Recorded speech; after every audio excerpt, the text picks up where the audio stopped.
to day 10 of 12 Days of Kenisha.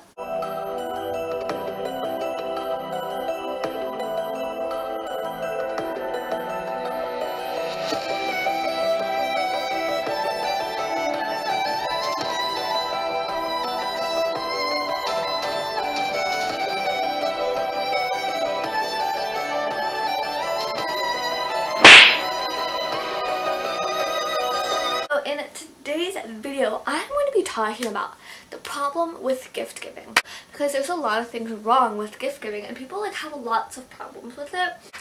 Now, this is not a pessimistic view on gift giving, because I love getting gifts. I love giving gifts. So number one is the price. So when you're buying another a gift for somebody else, how are you supposed to know how expensive to get? Because you don't want to be too expensive, and if you're doing a gift exchange, you don't want to have a gift that's so expensive but the other person gets a gift for you that's not expensive, and then they feel bad because they didn't get a gift that was as expensive as what you got them.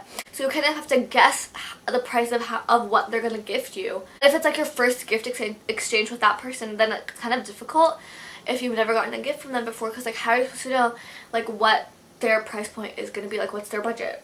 The second thing is, if you're a person that's hard to shop for, you don't know what to buy them.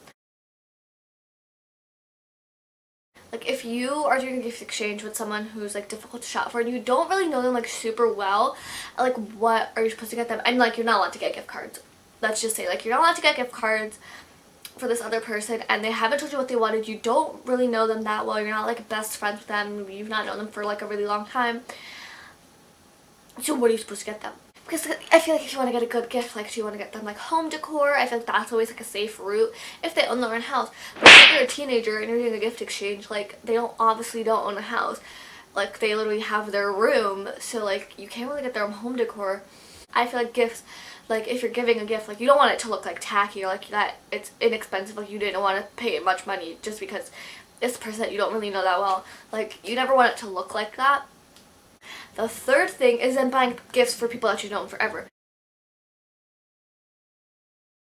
So if you've known someone for 2 or 3 years, that's I feel a safe zone. If you've known someone for 10+ years, it gets kind of difficult to buy them gifts. You ask them, they'll be oh yeah, just get me whatever, because they expect you to know what they want because you've been friends with them for so long, or you've known them for such a long time. They just expect you to know, which I guess is weird, because you shouldn't expect the other person to know. If they're asked, you just tell them what you want. It's just easier for the both of you. The other person doesn't have to guess what you want, and if they get you the wrong thing, you don't have to feel bad for not using what they got you.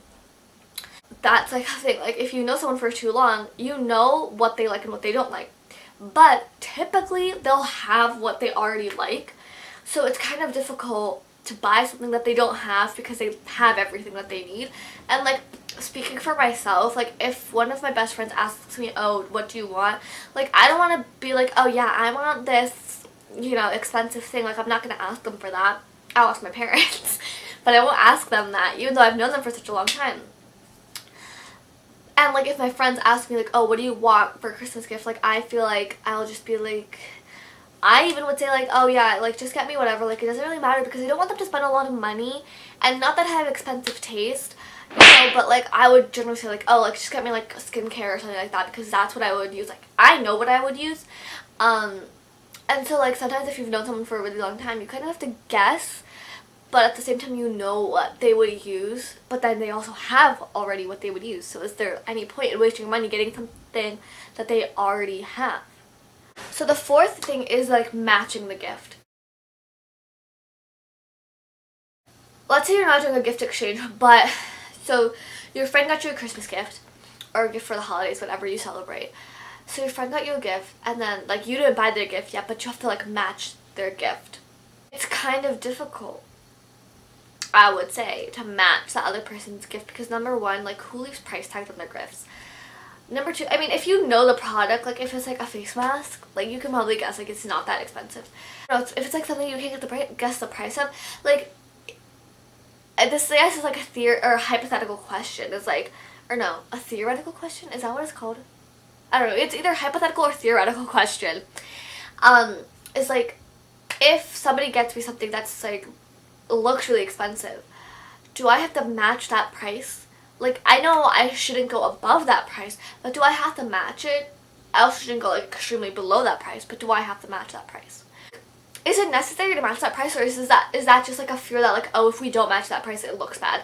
Like, I feel like that is a fear that people have, is like, if I don't match the price of the gift that the other person got me, I'll look like I don't really care for them. A lot of times people are like, oh, if I don't get them like this expensive thing and match their price, it's gonna look like I don't care. Why does an object have to signify how much you care for a person? Like, you should be able to tell that person how much you care for them and show them, not through by giving them objects or gifts or spending money for them, but through the actions and care and whatever and love, whatever you have for them.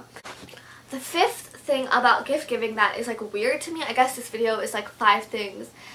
I was gonna only talk about 5 things, so it's gonna be like 5 things that I don't understand about gift giving, or 5 things that are wrong with gift giving.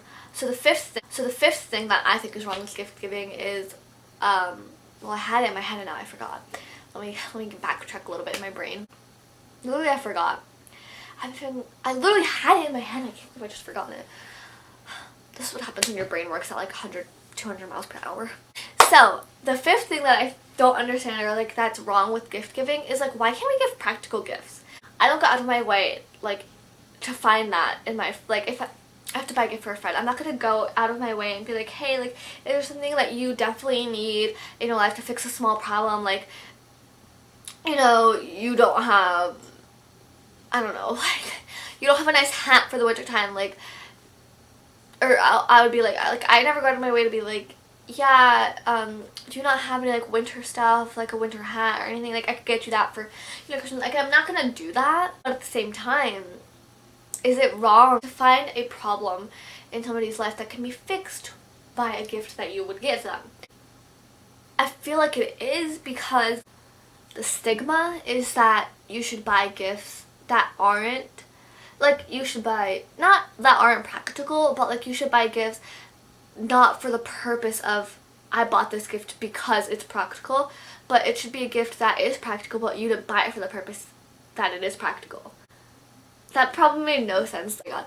But what I'm trying to say is that, like, I feel like the stigma around gift giving is that you shouldn't give, like, you shouldn't have this mindset and go into the store and say, okay, I'm going to search for something that is practical to give to the person. You should go to the mindset in the store and think, okay, I have to buy someone a present, but like, as a bonus to that, being a nice present, being wonderful, whatever, is that it is practical. That's like an addition, not the sole purpose of that gift. And I feel like that's weird, like a weird mindset to have, because like, why can't you give gifts that are like practical, and why can't you give it for the purpose of that it is practical? Like, I do care about you and I do want to give you a gift, but it's also a practical gift. I feel like that's kind of looked down upon. Like, I know this video is kind of weird, but I really kind of wanted to talk about this because I didn't know I would get like that deep into the whole thing. That is it for day 10. I hope you enjoyed this video. If you stay to the end, you are a true fan and a trooper, because not many people watch this far and are increasing my watch time, which I really appreciate, so thank you. Yeah, like this video if you thought it was interesting, and comment down below what you guys like to, comment down below what you guys would like to see, either for the rest of 12 Days of Kenisha, which is only 2 days, or in the new year, because after 12 Days of Kenisha is over, I'm probably not going to be uploading a video until 2020. Subscribe for the next couple days, and I will see you guys in tomorrow's video. Peace out, buddies.